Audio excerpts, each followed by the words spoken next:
एक बार मुझे भी ऐसा अनुभव हुआ क्योंकि मैं पार्टी लेकर पहली बार हैदराबाद से मधुबन गई थी।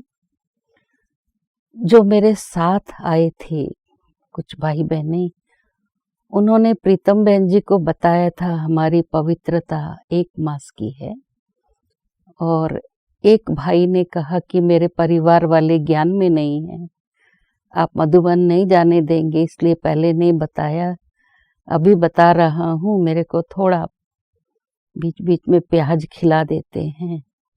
तो ये धारणा मेरी थोड़ी कमज़ोर है, लेकिन मुझे प्रीतम बहन जी ने भी नहीं बताया और उन्होंने भी नहीं बताया था।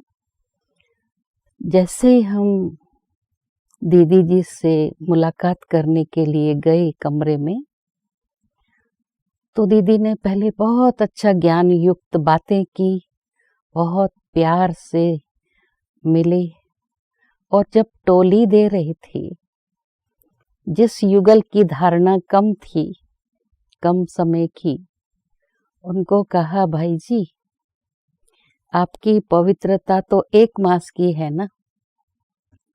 तो वो मुझे थोड़ा घूर के देखने लगा, इसने आते ही शिकायत लगा दी, जबकि मैंने प्रीतम बहन जी को कहा था इनको नहीं बताना। और दूसरे भाई को कहा, वो एडवोकेट था, भाई जी आपकी धारणा खान पान की ठीक नहीं है ना, प्याज खाते हो ना। तो उन्होंने भी हाँ कहा, और मुझे बाहर निकलते ही दोनों भाइयों ने कहा कि आप में समाने की शक्ति जरा सी भी नहीं है, क्यों आते ही बता दिया। मैंने कहा मुझे तो पता ही नहीं है। मुझे इतना आश्चर्य लग रहा है कि आप दोनों दीदी के सामने हाँ कर रहे, मुझे तो आपने बताया नहीं, ना प्रीतम बहन जी ने बताया। तो इतना अचूक परख, जो हम तो सुनते ही दंग रह गए कि दीदी जी को कैसे मालूम हो गया। वो चलते फिरते व्यक्ति की चाल से समझ जाती थी इस व्यक्ति का व्यक्तित्व क्या है, इसका चरित्र कैसा है। बड़ी दीदी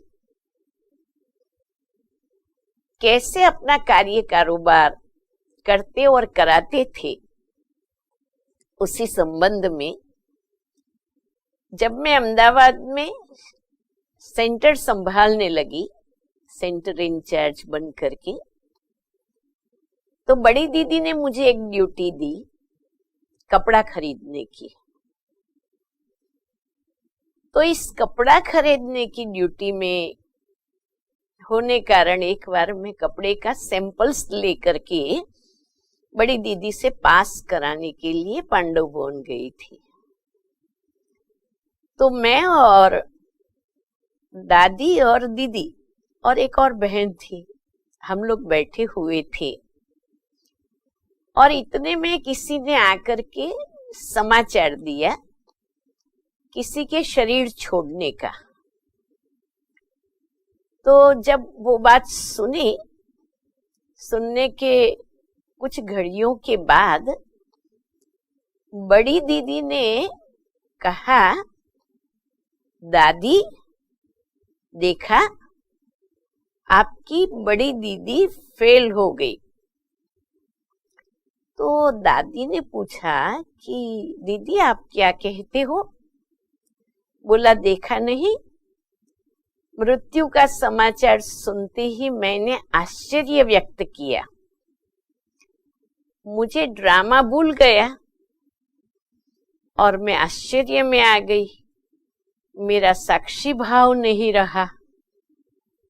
अब देखिए